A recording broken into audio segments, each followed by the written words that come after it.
उत्तर प्रदेश का एक गांव जिसका नाम है कालीधरा, करीब 150 साल पहले पहाड़ियों और घने जंगलों के बीच बसा था कालीधरा। गांव के पास एक गहरी काली नदी बहती थी जिसका पानी दिन में भी काला दिखाई देता था। लोग कहते थे कि उस नदी का पानी साधारण नहीं था। गांव पहले बहुत समृद्ध था, खेती अच्छी होती थी, पशु स्वस्थ रहते थे और लोग खुशहाल थे। लेकिन सब कुछ बदल गया एक अजीब घटना के बाद। एक रात गांव के बाहर रहने वाली एक रहस्यमयी औरत पर लोगों ने जादू टोना का आरोप लगा दिया। डर और अंधविश्वास में आकर गांव वालों ने उसे सजा दी और नदी किनारे छोड़ दिया।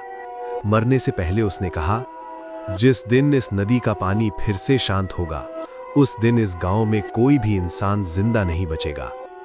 उस रात के बाद से नदी का पानी और भी गहरा काला हो गया। उस औरत की मौत के बाद गांव में अजीब घटनाएं शुरू हो गईं। रात को दरवाजों पर दस्तक सुनाई देती, कोई आवाज कहती, मुझे घर छोड़ दो। जो भी रात में नदी के पास जाता वो अगली सुबह गायब मिलता। कई लोगों ने दावा किया कि उन्हें कोई घर तक छोड़ने आया, लेकिन उसके पैर जमीन को छू नहीं रहे थे। धीरे धीरे गांव खाली होने लगा। कुछ परिवार भाग गए, कुछ लोग रहस्यमय तरीके से गायब हो गए। अब कालीधरा एक आधा जिंदा गांव है। दिन में सब सामान्य लगता है, लेकिन रात में कोई आपको घर तक छोड़ने जरूर आता है, और जो उसके साथ चला जाए वो कभी वापस नहीं आता। अहमदाबाद में पढ़ाई कर रहा आदित्य 5 साल बाद अपने पुश्तैनी गांव कालीधरा लौट रहा था। उसकी दादी की तबीयत अचानक खराब हुई थी। बस से उतरते ही उसे अजीब सन्नाटा महसूस हुआ। न बच्चों की आवाज, न खेतों में काम करते लोग, बस दूर बहती काली नदी की धीमी आवाज। चाय की छोटी सी दुकान पर बैठे बूढ़े आदमी ने उसे देखा और धीरे से कहा, शाम होने से पहले घर पहुंच जाना, यहां रात को कोई किसी को छोड़ने नहीं जाता। आदित्य मुस्कुराया। उसे लगा गांव के पुराने अंधविश्वास होंगे। दादी ने उसे देखते ही हाथ कसकर पकड़ लिया, अगर रात को कोई दरवाजा खटखटाए तो मत खोलना। रात 9 बजे ठक ठक ठक दरवाजे पर दस्तक हुई। आदित्य ने खिड़की से झांका। बाहर उसका बचपन का दोस्त महेंद्र खड़ा था। चल नदी तक चलते हैं, बहुत दिन बाद आया है, दादी ने पीछे से फुसफुसाया। उसके पैर देख। आदित्य का दिल रुक गया।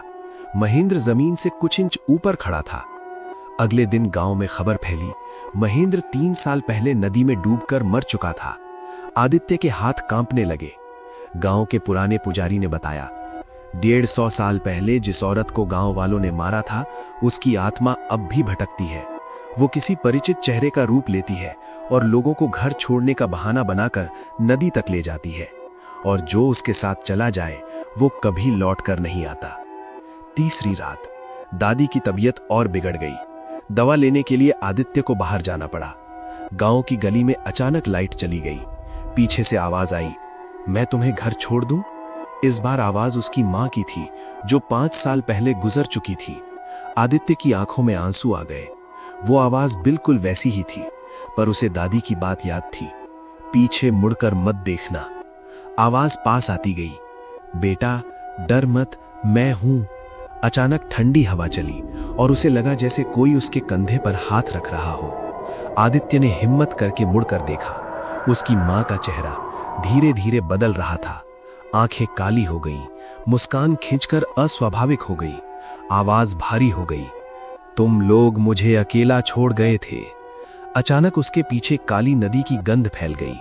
वो समझ गया, ये वही शापित औरत है। पुजारी ने पहले ही उसे एक तावीज दिया था। आदित्य ने कांपते हाथों से तावीज उठाया और जमीन पर गिरा दिया।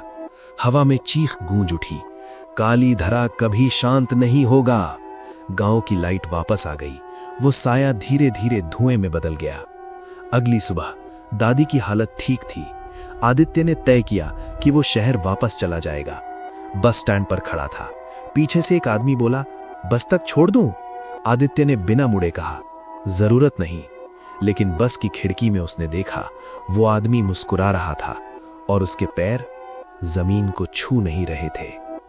कालीधरा में आज भी लोग कहते हैं, अगर कोई आपको घर छोड़ने आए तो पहले उसके पैर जरूर देख लेना।